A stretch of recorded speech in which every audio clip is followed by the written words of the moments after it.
Gelombang aksi massa terjadi di Amerika Serikat setelah puluhan ribu warga di berbagai negara bagian menggelar unjuk rasa menolak sejumlah kebijakan kontroversial Presiden Donald Trump belakangan. Aksi massa digelar mulai akhir pekan kemarin, termasuk di ibu kota Washington DC.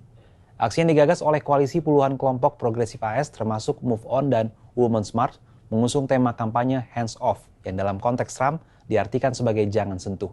Lantas, apa yang melatar belakangi aksi ini dan apa saja tuntutan mereka? Meskipun baru berkuasa 4 bulan, Trump dianggap mengobrak-abrik demokrasi dan mengacaukan negara. Untuk itu, gelombang unjuk rasa itu diberi tajuk Jangan Sentuh.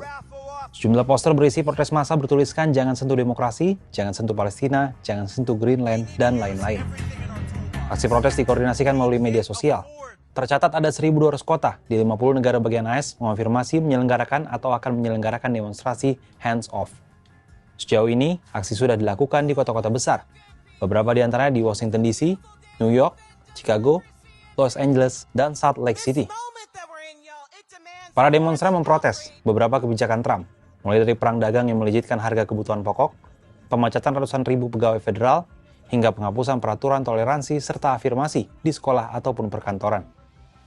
Mereka juga memprotes keberadaan miliarder Elon Musk di pemerintahan. Musk, pemilik Tesla, X, dan SpaceX adalah penyumbang dana terbesar untuk kampanye Trump pada pemilihan umum 2024. Ia diberi posisi secara sepihak oleh Trump tanpa payung hukum ataupun pelantikan untuk mengepalai Departemen Efisiensi Pemerintah atau DOGE. Atas dalih efisiensi, DOGE telah memecat 56.000 pegawai federal dan menyuruh 75.000 lainnya pensiun dini. Setelah PHK, Hakim Federal memvonis secara DOGE salah karena tidak mengikuti aturan kepegawaian. Sejumlah pegawai pun telah dipekerjakan kembali. Pegiat hak asasi manusia AS, Kelly Robinson, di Washington DC mengatakan keberadaan Musk di posisi strategis penting pemerintah dipandang sebagai wujud oligarki. Selain Musk, Trump juga menempatkan 13 miliarder sebagai menteri ataupun kepala lembaga. Menurut Kelly, beberapa keputusan Trump tidak hanya menyerang secara politik, tapi juga secara pribadi. Trump secara spesifik mengeluarkan aturan yang tidak mengakui keragaman gender di AS. Terdapat pula aturan menghapus jaminan inklusivitas di lembaga pendidikan dan perkantoran. Untuk itu, warga AS menjadi gusar dengan sepak terjang Trump. Padahal menurut Robinson, setiap warga AS berhak atas negara yang aman, bebas, dan bermartabat, bukan negara yang hanya mengayomi segelintir orang. Bahkan sejumlah kebijakan kontroversial tersebut membuat para ilmuwan negeri Paman Sam berniat untuk meninggalkan negara mereka untuk mencari kerja di negara lain. Hasil survei di antara para ilmuwan di negara itu mengungkap sebanyak 75,3% mempertimbangkan untuk pergi ke luar negeri.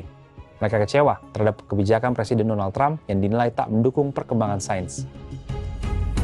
Hal itu menjadi laporan jurnal Nature pada 27 Maret 2025. Survei itu melibatkan 1.645 responden dan hanya 24,7% yang tidak memikirkan untuk pergi. Di antara kebijakan yang dikeluarkan Trump adalah memotong dana penelitian dan bahkan menghentikan sebagian besar kegiatan sains yang didanai pemerintah federal. Trump melakukan itu atas nama efisiensi, yang programnya dipercayakan dijalankan kepada pendukungnya saat Pilpres, yakni Elon Musk. Para ilmuwan meminta pemerintah federal menghentikan upaya serangan terhadap sains dan mengajak masyarakat turut bergabung dalam seruan ini. Ilmuwan juga menyatakan bahwa umat manusia mendapat manfaat dari sains dan umat manusia pula lah yang akan rugi jika usaha penelitian dihancurkan.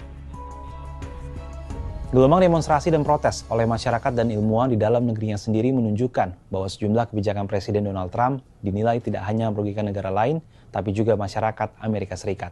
Kalau sahabat Kompas bagaimana menilai kebijakan-kebijakan Trump yang memantik protes besar-besaran warganya ini?